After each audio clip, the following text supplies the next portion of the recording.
Today we're answering a fun local question. Why is Tampa called Cigar City? You've probably seen the name slapped on just about everything from Cigar City Brewing to Cigar City United Soccer or even t-shirts in the Tampa airport. But most people don't actually know the history behind Cigar City. This story goes way beyond cigars and is about how Tampa went from being a sleepy fishing village in the 1800s to becoming a booming immigrant hub, a cultural melting pot, and the city we know today. Hi, my name's Alyssa and I'm a local resident and realtor to Tampa, and I absolutely love sharing with you about the city and all the amazing things it has to offer for both those of you who already live here and for those of you still trying to decide whether or not Tampa is your next move. If you found this fun and helpful, be sure to hit the bell so you get notified when I post new videos. And if you are thinking about making a move to Tampa, click the link below to download my relocation guide or set up a time for us to talk one-on-one. The whole Cigar City thing kicks off in the 1880s with Vicente Martinez Ybor. He was a Spanish entrepreneur who'd already made a name for himself in Cuba and Key West running cigar factories. But Key West was expensive, land was limited, and there was the big issue of constant labor disputes. Tampa, on the other hand, was basically a blank canvas at the time. Swampy, underdeveloped, but with cheap land and new railroad connections, thanks to Henry Plant's railroad system. Ybor takes a gamble and buys 40 acres northeast of downtown Tampa, which back then was pretty much the middle of nowhere. And instead of just building a factory, he built an entire city within a city.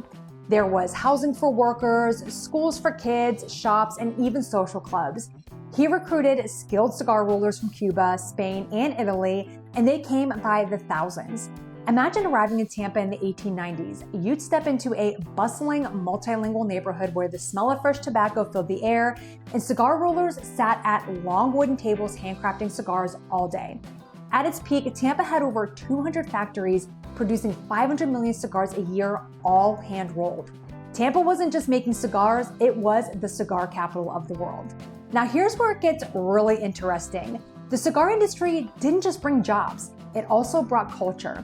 Immigrant workers built mutual aid societies that were basically community centers where families gathered, got health care, saw theater performances, and built social lives. They also had something super unique, Lectors. These were professional readers who sat at the front of the cigar factories and read newspapers, novels, and even political texts aloud to workers while they rolled. It helped keep them educated and politically active, and it was a big deal in shaping the community's identity. And of course, we can't forget the Columbia restaurant. Founded in 1905 by a Cuban immigrant family, it's now the oldest continuously operating restaurant in Florida. If you've ever had their 1905 salad or seen a flamenco show there, you're literally experiencing living history from the cigar boom era. Cigars didn't just build factories, they built the soul of Tampa. But like all booms, this one didn't last forever. By the mid-20th century, the cigar industry started to decline. Machines could roll cigars faster and cheaper than humans. American smoking habits changed and cigars became more popular. And then you add in union strikes, economic downturns, and the Cuban trade embargo, and things started unraveling fast.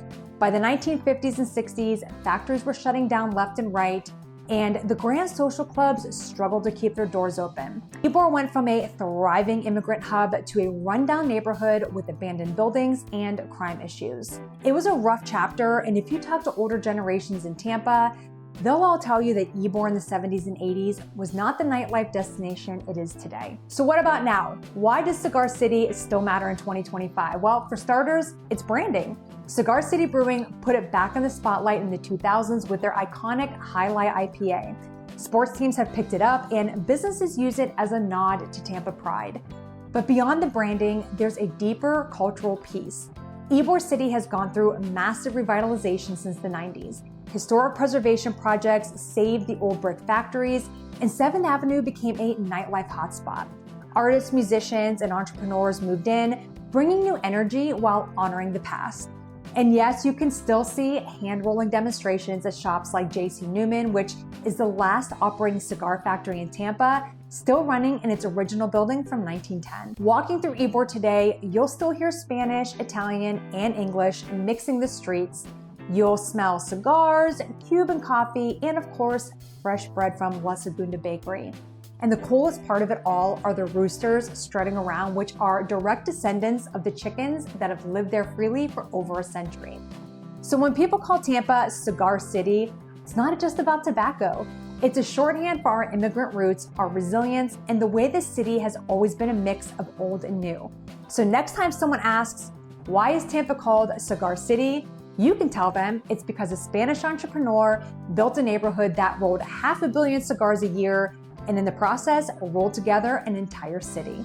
It's a story of risk, immigration, culture, decline, rebirth, and identity. And honestly, it's why Tampa feels so different from any other Florida city.